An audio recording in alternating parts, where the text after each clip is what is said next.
Hi, it's Joe. Welcome to the Quilt Report.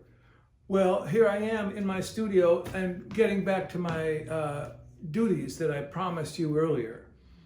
What I have in front of me is my mother-in-law's sewing basket, my late beloved mother-in-law's sewing basket. Behind me is the quilt I've been working on.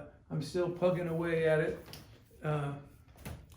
In my spare time, I'm writing a book and trying to spend all morning at that, and so my afternoons, the time that I have, I get to sew on my quilt. Well, here's my mother-in-law's sewing basket. It's a beautiful basket, right? I have no idea what style, where it was made, who made it, anything like that. Sarah Werner, my mother-in-law, was a wonderful woman. She had a degree in philosophy and a degree in art history. So she was really arty. She was no more or less domestic than any other middle-class woman, upper middle class, born in the 1920s. She could sew. She had a nice sewing machine, and that she got around 1930. She had a nice sewing machine, and she could sew by hand and by machine, and she could do things, it was just part of your standard repertoire of things. Sewing and cooking, for instance, that she did as the wife of a doctor. She kept a beautiful house. And I was lucky enough to have her for a mother-in-law and to inherit her sewing basket when she had to move out of her house finally. And I just thought I'd go through it. Right here on top is something I took out in the first place when I opened this up a minute ago to make sure I could do this.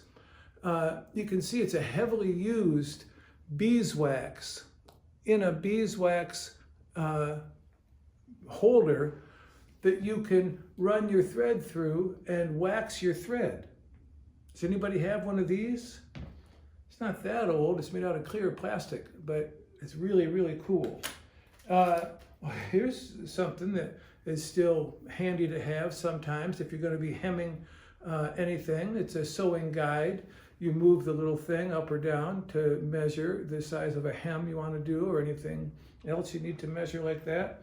That's handy. Here's something that I think people who were moms in the 50s totally appreciated. Iron-on denim patches. Iron-on patches that would go on your kids' jeans. Judging from what's in here, my mother-in-law didn't throw away her nighties and that sort of thing. She has all of these lace trims and elastic straps and everything for doing delicate reconstructions. There's so many things in here, but one of my very, very favorite things of all is this. And you know what that is? It's a darning bulb, I think is what you call it. My mother never had one, so she used a light bulb to put inside socks when she was darning them. I spent any number of hours sitting beside my mom on the sofa, reading a book while she darned socks, using a darning bulb like this. This is a really nice one, I think, isn't it? Hand carved. It says foot form. It's a foot form.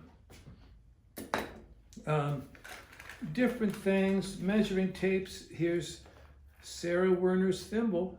Look at that. Size tiny, made in England. What size? Tiny. Sheesh, I can't get it on my little finger. Measuring tapes. Here's one from Pentid's 400 for syrup. Oh, a penicillin powder. Her husband was a doctor, a pediatrician. So this is something that the pediatrician got as a prize somewhere. Nice measuring tape at some point. So you get the idea. There's all kinds of things in here. It's a two-part basket, and in the bottom part is all of these, once again, straps, elastics, all manner of needles, little clips, I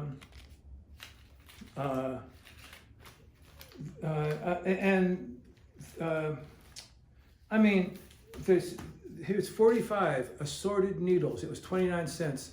29 cents for 45 assorted needles, and it tells you what kind. Sharps, embroideries, darners, all kinds, and they're beautiful golden eye needles.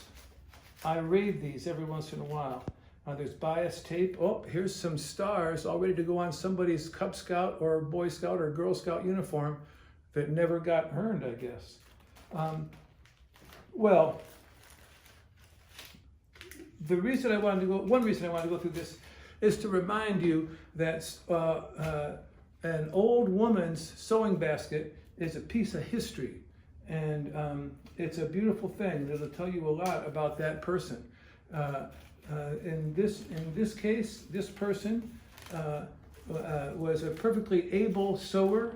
She had the equipment that she needed, and she actually did it. You should see this wax, how many pieces of thread went through there. I don't know if the camera will focus on that, but this has been well used, this wax here, to wax thread.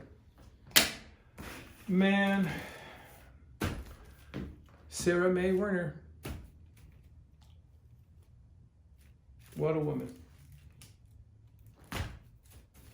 Thanks for stopping by. I'll see you again.